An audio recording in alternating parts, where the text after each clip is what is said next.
is a very interesting fight here. We got Staley, who's 8-2 against the inexperienced v.Sandlin, only 2-1. 2-1. Now, again, like we talked about before, sometimes fighters have fights on the records that don't show up. So, he could have more fights than that, or he might not. So, there definitely is a record discrepancy here, but, you never know. We'll have to see. Now, this next fight is a title fight. It's a 4-minute round fight. I know v.Sandlin's only 2-1. I've seen him fight. This guy's got some legitimate skill. He's got good ground control, good BJJ. I don't know if he's going to have enough to match up with the experience of Staley.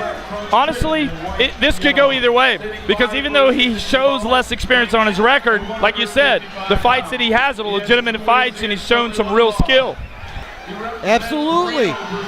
He's 2-1, but we have no idea how much time he's been in the gym, how many years he's been doing BJJ. He might be a BJJ black belt going against Staley, who's only been training for 3 years. Announcer Bruce Foster doing a great job here today. Donnie Jessup again, the referee. The last minute instructions, we got Staley with the long black trunks on, v.Sandlin with the short black Vale Tudo shorts with the white stripe. Sandlin coming out aggressive. Couple big punches and he gets a front headlock quick on Staley. He's on his knees right now. Looks like he's going to try to drop back for a guillotine maybe. He could spin to his back if he wanted to here too also. He does it. It looks like he's got very strong hips. There, he's got his hooks in. Both feet hooks are in. He trains out of Marino BJJ in Jacksonville, North Carolina. He's trying to pull him back. It's hard to see from here if he's got he's going for the choke. Trying to flatten him out right now.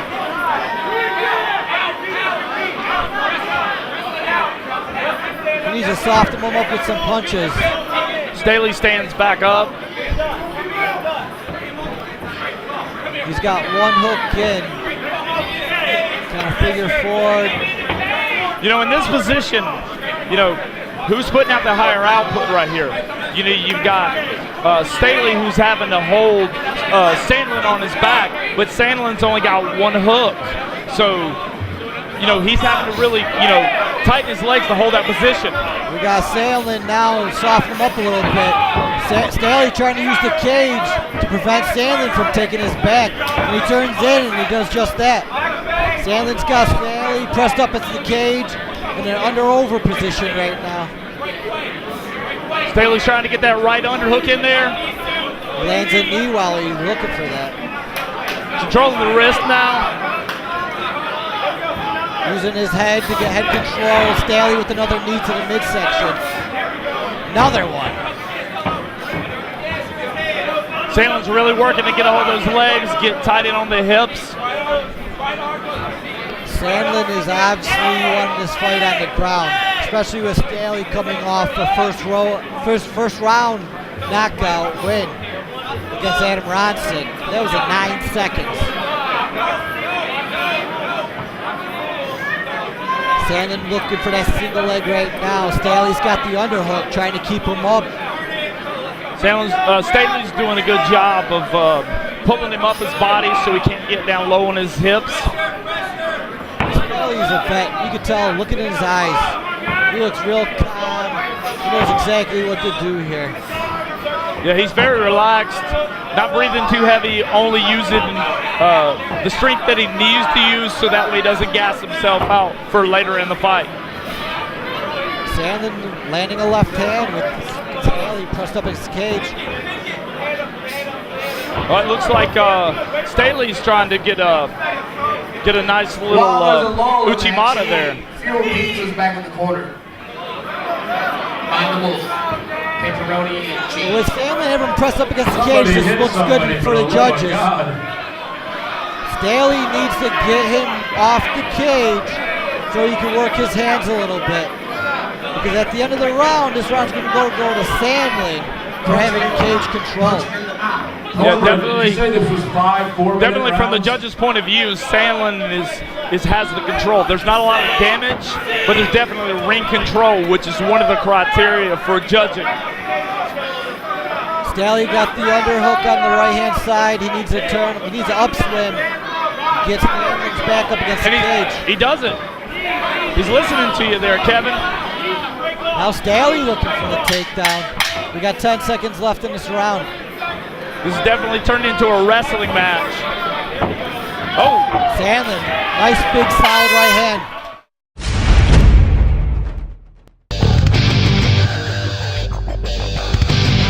Sandlin definitely prefers this clinch game. He really pushes that pace to get in there tight and try to impose his will from tight on the inside. So Lon Staley's he went from the underhook and he's looking for a guillotine now. He's got his neck locked up. He's got an arm in. It's going to be hard to finish it that way you can, but you got to get your hips just the right way to get the pressure that you need. He loses it and Sandlin's going to go knee and belly in the half guard. It looks like he might be able to step over and get the mount here. Well, Staley's able to get back up to his feet. Sandlin's definitely got that wrestler base trying to jerk him down, get him down to the floor. With that front headlock. Staley had double underhooks for a minute. Sandlin quickly swam in there. We're an under over again up against the cage. Staley lands a nice knee to the midsection of Sandlin. Two of them. He's looking for the guillotine again. You know, Sandlin doesn't seem to be too bothered by it. You know, he's just thinking about getting that takedown. Now again, he's got an arm in guillotine. It's going to be really hard to finish from half guard. He got it. He gets it. He gets it. He tucks that head. Wow. Second round guillotine. He stops Daniel Sandlin. It didn't look like he had the leverage he needed, but like I said, it's all about the hips. He got his hips out there to the side far enough, was able to sink that in and really tuck that chin down to the chest, and then that finished it. He's pumped. He climbs the cage to celebrate. The crowd's cheering for him. This is your new Fight Lab 145 title holder, Staley.